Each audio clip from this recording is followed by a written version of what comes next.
Anaximenes was born in 585 BC and died in 525 BC. Anaximenes was also a resident of Miletus, and the Greeks tell us that he was a student of Anaximander. Anaximenes also had the same thought like Thales and Anaximander, that the whole universe is made of the same thing, made of the same substance, all matter is based on the same thing. But like Thales, it is not water, and like Anaximander said, it is not an apron but rather it is air. When the air is cold, it becomes water. When it is even colder, it becomes ice. When it is even harder, it becomes stone. And when it is hot, it becomes air and fire. Everything that we see around us is actually only air. However, the foundation of life is also air. How did Anaximenes get this idea that air is the foundation of everything, even life? I think Anaximenes got this idea because when a person or an animal or any living thing dies, the biggest sign is that it stops breathing.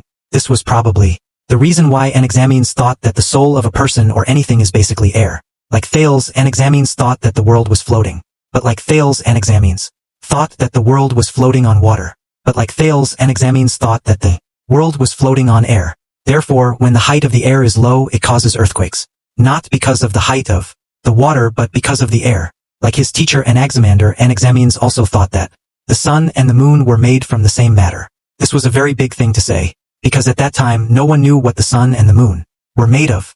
In fact, most people thought that the sun and the moon were gods. But Anaximenes said the exact opposite. He said that the planets that we see are made from the same matter as the world was made of. And you know that this was proven to be true. Anaximenes had a very interesting idea. He said that all the natural laws and principles that you see in the universe, all the laws and principles that you see in the universe, if the world is a cosmos, then one person is a microcosm. In today's language, we call it a microcosm.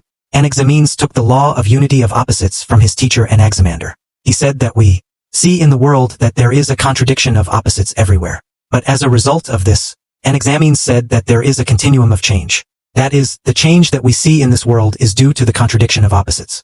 Thales, Anaximander, and Anaximenes were the first philosophers. They started a new tradition of thought which we call philosophy today.